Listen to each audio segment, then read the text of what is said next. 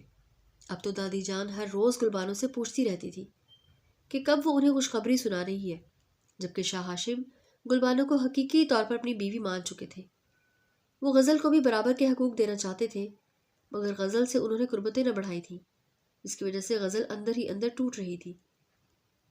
آج رات جب شاہ نے گلبانو کو اپنے آپ کو ڈریس اپ کر کے آنے کا کہا تو غزل کی نگاہوں میں حسرت تھی جو شاہ کی آنکھوں سے چھپی نہ رہ سکی۔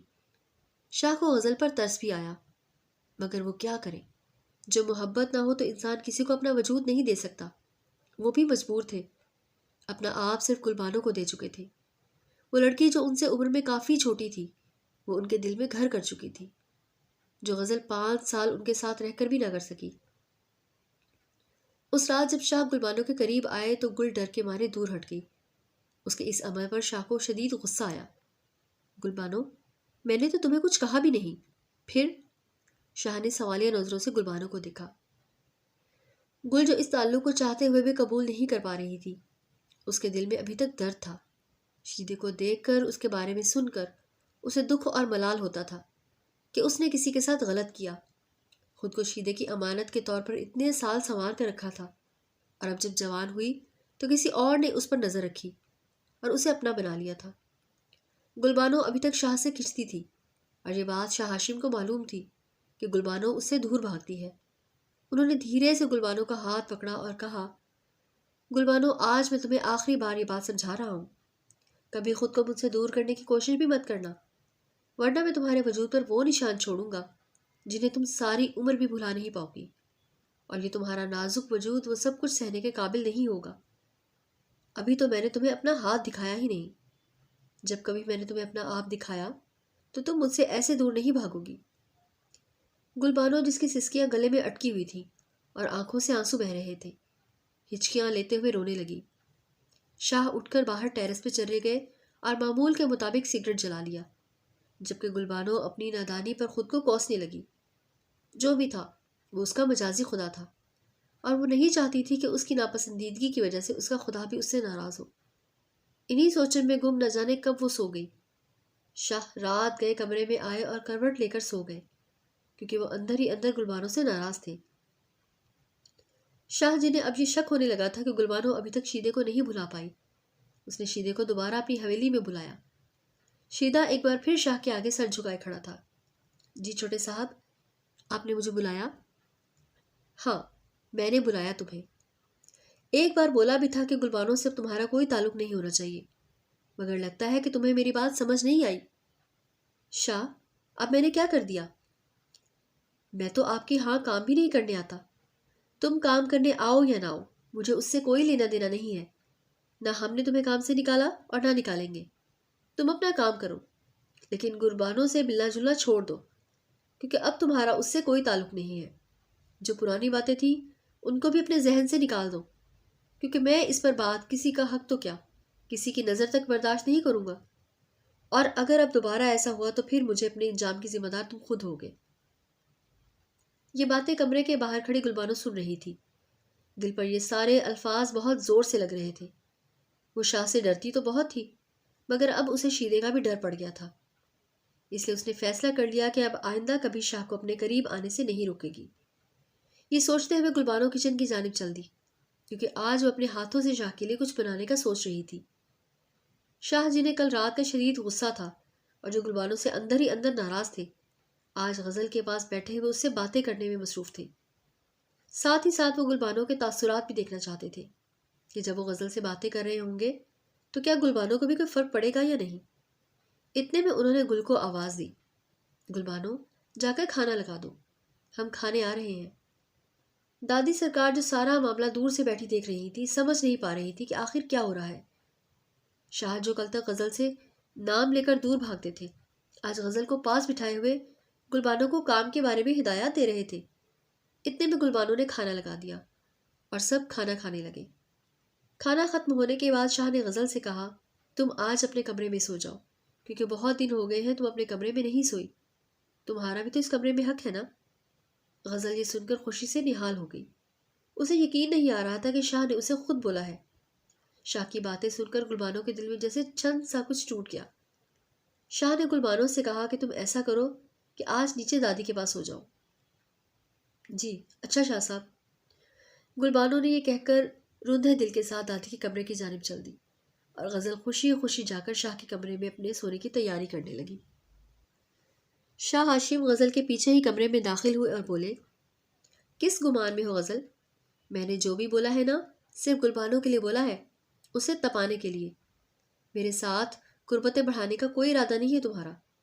اگر تم نے یہاں سونا ہے ہی نا، تو پہلے کی طرح زمین پر سو سکتی ہو، اس کے علاوہ کچھ بھی نہیں۔ میرے جذبات اب صرف گلبانو کے لیے ہیں، اور گلبانو ہی میرے لیے سب کچھ ہے۔ تمہیں یہاں پر ہر وہ چیز ملے گی جس کی ہر لڑکی کو خواہش ہوتی ہے۔ اس کے علاوہ مجھے معاف کرنا، میں تمہیں اپنے وجود کا حصہ نہیں بنا سکتا۔ غزل یہ باتیں سن کر تڑپ اٹھی اور بہتے ہوئے آنسوؤں کے ساتھ کمرے سے باہر نکل گئی، کیونکہ وہ اپنی اس بے قدری سے اکتا چکی تھی۔ رات کے اس اندھیرے میں گلبانو سڑکوں پر بھٹک رہی تھی، جبکہ شاہ یہ سوچ رہے تھے کہ شاید غزل دل برداشتہ ہو کر نیچے چلی گئی ہے اور وہاں جا کر سو چکی ہے۔ رات کافی ہو چکی تھی اور صبح ہونے پر جب شاہ کی آنکھ کھلی تو سب غزل کو ڈھونڈ رہے تھے۔ ملازم نے آ کر شاہ کے بارے میں غزل کے لیے لاپتہ ہونے کی خبر دی۔ یہ خبر سنتے ہی شاہ ہاشم پریشانی کے عالم میں سب کو حکم دینے لگے کہ غزل کو فوراً ڈھونڈا جائے۔ اندر ہی اندر شاہ کو اپنے رویے پر شدید شرمندگی محسوس ہو رہی تھی، کیونکہ وہ جانتے تھے کہ انہوں نے غلط کیا تھا۔ چاہے کچھ بھی ہوا ہو، غزل ان سے محبت کرتی تھی اور وہ یہ نہیں چاہتے تھے کہ ان کی وجہ سے اسے کوئی نقصان پہنچے یا حادثہ پیش آئے۔ 3 دن گزرنے کے بعد جب غزل کا کوئی پتہ نہ چلا تو اچانک غزل کی ماں کی کال آئی۔ انہوں نے شاہ کو کہا کہ غزل کو طلاق دے دے، کیونکہ اب وہ ان کے ساتھ نہیں رہے گی۔ شاہ ہاشم زاہدہ بیگم کی بات سن کر غصے میں آگے بڑھ گئے اور بولے کہ اپنی بیٹی سے پوچھے تو صحیح، اسے اس حویلی میں کس چیز کی کمی تھی؟ زاہدہ بیگم نے جواب دیا، کمی کسی چیز کی نہیں تھی، مگر جب اس کا شوہر ہی اس کا نہیں تھا تو وہ یہاں کس کے سائے میں رہتی؟ اب ہماری بیٹی اس حویلی میں واپس نہیں آئے گی اور جس کے ساتھ اس نے دوسری شادی کی ہے وہی رہے گی۔ شاہ نے غصے سے فون بند کر دیا اور پھر پختہ فیصلہ کر لیا کہ وہ غزل کو نہ طلاق دیں گے اور نہ ہی اسے دوبارہ اس حویلی میں لائیں گے۔ اب شاہ ہاشم قدرے پرسکون ہو چکے تھے، کیونکہ حقیقت یہ تھی کہ غزل کو خود گھر سے نہیں نکالنے تھے، بلکہ غزل نے خود یہ حویلی چھوڑ دی تھی۔ دادی سرکار اس بات پر غصے میں تھی، کیونکہ انہوں نے غزل سے اس بے وقوفی کی امید نہیں کی تھی۔ یہاں تو غزل کو 2 وقت کی روٹی کے لیے بھی ترسنا پڑے گا، جبکہ یہاں اسے سب کچھ میسر تھا۔ اس کے شوہر کی توجہ بھی کم تھی، لیکن پھر بھی وہ دنیا کی ہر چیز حاصل کر سکتی تھی۔ شاہ ہاشم ابھی پچھلے دنوں والا رویہ رکھے ہوئے تھے اور گلبانو کو مکمل طور پر نظر انداز کر رہے تھے۔ وہ چاہتے تھے کہ گلبانو خود ان کے پاس آئے، ان سے بات کرے، اپنے کیے پر نادم ہو اور کہے کہ اس کا دل ان کے بغیر نہیں لگتا۔ شاہ ہاشم یہ الفاظ سننا چاہتے تھے کہ گلبانو بھی ان سے اتنی ہی محبت کرتے جتنی وہ اس سے کرتے ہیں، اور یہی جذبات وہ براہ راست گلبانو کے منہ سے سننا چاہتے تھے۔ گلبانو جو کچھ دنوں سے شاہ ہاشم سے دور تھی، آج اپنی ناساز طبیعت کی وجہ سے پوری طرح بستر پر پڑی تھی۔ دادی سرکار نے اس کی حالت دیکھتے ہوئے شاہ کو کہا کہ اسے ڈاکٹر کے پاس لے جائے، ہو سکتا ہے اللہ کی کرم نوازی ہو اور کوئی خوشخبری مل جائے۔ دادی سرکار بہت حساس تھی اور گلبانو کی کسی بھی چھوٹی بیماری پر بہت صدمے میں آ جاتی تھی۔ آج صبح سے ہی گلبانو اپنی طبیعت کی ناسازی کی وجہ سے اٹھ نہیں پا رہی تھی۔ شاہ اس کے کمرے میں آئے اور ہاتھ بڑھاتے ہوئے بولے، گلبانو اٹھو، ہم ڈاکٹر کے پاس چلتے ہیں۔ گلبانو تھر تھراتی ہوئی بولی، نہیں شاہ، میرے میں ہمت نہیں ہو رہی۔ شاہ نے مسکراتے ہوئے کہا، اٹھو گلبانو، اور اپنا سہارا دے کر اسے اٹھایا۔ دونوں گاڑی میں بیٹھ کر قریبی ہسپتال پہنچے۔ وہاں لیڈی ڈاکٹر کے پاس چیک اپ کرواتے ہوئے شاہ بہت تجسس سے ہر عمل کو دیکھ رہے تھے کہ اچانک ان کے فون پر کال آئی۔ شاہ کال سننے کے لیے باہر گئے۔ جب ڈاکٹر نے گلبانو کو خوشخبری سنائی کہ وہ ایک بچے کی ماں بننے والی ہے تو گلبانو کے لیے یہ بہت بڑی خبر تھی۔ وہ جانتی تھی کہ شاہ اور دادی سرکار اس خبر کے انتظار میں کتنے بے قرار تھے، اور اب یہ خبر سننے کے بعد وہ اسے اور زیادہ عزت اور مان دیں گے۔ لیکن گلبانو، جس کی عمر ابھی چھوٹی تھی، ڈاکٹر کو یقین نہیں آ رہا تھا کہ کیا وہ واقعی اس عمر میں شادی شدہ ہے۔ شاہ کال سن کر واپس اندر آئے اور ڈاکٹر سے پوچھا، ڈاکٹر صاحبہ، سب کچھ ٹھیک ہے؟ ڈاکٹر نے مسکرا کر جواب دیا، کیا آپ ان کے شوہر ہیں؟ شاہ نے مسکراتی نظروں سے گلبانو کی طرف دیکھا اور سر ہلایا۔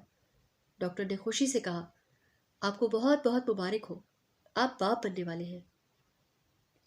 شاہ ہاشم جو اس خوشخبری کے لیے ترس رہے تھے، اس خبر کو سن کر اتنے خوش ہوئے کہ انہوں نے گلبانو کے دونوں ہاتھ اپنے ہاتھوں میں لے لیے اور ڈاکٹر کا شکریہ ادا کرتے ہوئے خوشی خوشی باہر نکل گئے۔ راستے میں شاہ ہاشم نے گلبانو کے ہاتھوں میں خوبصورت پھولوں کے گجرے پہنائے اور گاڑی گھر کی جانب بڑھ گئی۔ گھر پہنچتے ہی دادی سرکار بے صبری سے انتظار کر رہی تھی۔ دادی کی نظر خوشی سے جھومتے شاہ اور شرماتی ہوئی گلبانو پر پڑی، جن کے ہاتھوں میں خوبصورت گجرے تھے۔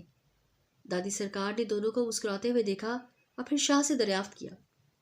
شاہ نے گلبانو کو اپنے بازو کے سہارے میں لیا اور بتایا کہ اس حویلی میں ایک وارث آنے والا ہے۔ دادی سرکار یہ خبر سنتے ہی خوشی سے جھوم اٹھی اور گلبانو کو گلے سے لگا لیا۔ گلبانو بھی بہت خوش تھی، کیونکہ اس کی خوشی سے دادی اور شاہ دونوں خوش تھے، اور وہ خود اس پیار کی مستحق تھی کہ وہ اس حویلی کے وارث کی نعمت سے نوازنے جا رہی تھی۔ اب شاہ ہاشم اپنا سارا غصہ بھلا کر گلبانو کو اپنے کمرے میں لے گئے اور بیڈ پر بٹھاتے ہوئے بولے، گلبانو، تم سے ملنے سے پہلے مجھے نہیں پتا تھا کہ محبت کیا ہوتی ہے، محبت کس بلا کا نام ہے اور محبت کسے کہتے ہیں، مگر جب میں نے تمہیں پہلی بار دیکھا تو مجھے محبت ہونے کا احساس ہوا۔ یہ احساس ہوا کہ جو چیز پہلی نظر میں دل کو بھا جائے اسے محبت کہتے ہیں، اور اب جب تم میرے بچے کی ماں بننے والی ہو تو مجھے تم سے اور بھی زیادہ محبت ہو گئی ہے، بلکہ نہیں، مجھے تم سے عشق ہو گیا ہے۔ شاہ نے گلبانو کے دونوں ہاتھ اپنے ہاتھوں میں لیتے ہوئے کہا، خود کو مجھ سے کبھی دور مت کرنا، میری تم سے یہی درخواست ہے۔